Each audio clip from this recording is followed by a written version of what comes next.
Jangan mengeluh miskin. Tidak ada yang akan memberi kamu uang. Sebuah pernyataan yang mungkin terdengar keras, tapi penuh dengan kebenaran yang mendalam. Kita semua pernah berada di situasi di mana keuangan kita terasa tidak cukup. Dan momen-momen seperti itu sangat mudah untuk terjebak dalam separuh keluhan tak berujung.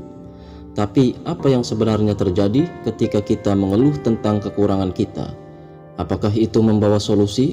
Apakah itu menarik simpati atau bantuan yang konstruktif? Jawabannya lebih sering tidak. Ketika kita menghabiskan energi untuk mengeluh, kita sebenarnya sedang mengalihkan fokus dari mencari solusi nyata. Keluhan mungkin memberikan sedikit kelegaan emosional, tapi tidak membawa perubahan material apapun dalam kehidupan kita.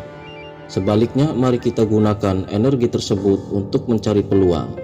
Mungkin memulai usaha sampingan, belajar keterampilan baru, atau bahkan melakukan investasi kecil. Di Cina ada kepercayaan kuat terhadap etos kerja dan berusaha dengan sumber daya yang ada. Tapi bukan menunggu bantuan dari luar. Ini adalah mentalitas yang mengajarkan kita untuk berinovasi dan beradaptasi, tidak peduli seberapa sedikit yang kita miliki. Ingat, kekayaan sejati bukan hanya tentang memiliki banyak uang, tetapi juga tentang kemampuan untuk mengubah sedikit menjadi banyak. Dan krisis menjadi kesempatan. Jadi daripada mengeluh tentang apa yang kita miliki, ayo kita fokus pada apa yang bisa kita lakukan dengan apa yang ada di tangan kita. Mulailah dengan langkah kecil, dan sebelum Anda menyadarinya, Anda mungkin sudah lebih jauh melangkah dari tempat Anda mulai. Yang kedua, nasihat: jangan pernah mengeluh lelah. Ingat kawan, tidak ada yang mau membantu kamu. Kita semua memiliki hari-hari ketika kita merasa kelelahan, baik secara fisik maupun mental.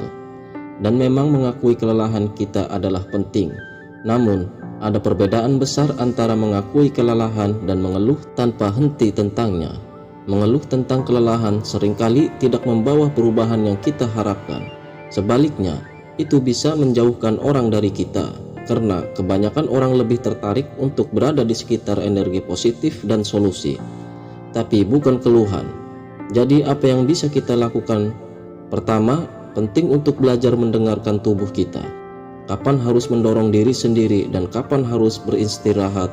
Keseimbangan adalah kunci. Jangan lupa untuk menjaga kesehatan fisik dengan cukup tidur, nutrisi yang baik, dan olahraga yang teratur. Semua ini adalah bahan bakar penting bagi stamina dan daya tahan kita.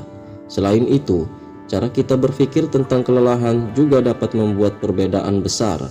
Alih-alih mengeluh, kita bisa menganggap kelelahan sebagai tanda bahwa kita telah memberikan usaha maksimal dalam aktivitas yang bermanfaat. Ini adalah sesuatu yang patut dirayakan, bukan dieluhkan.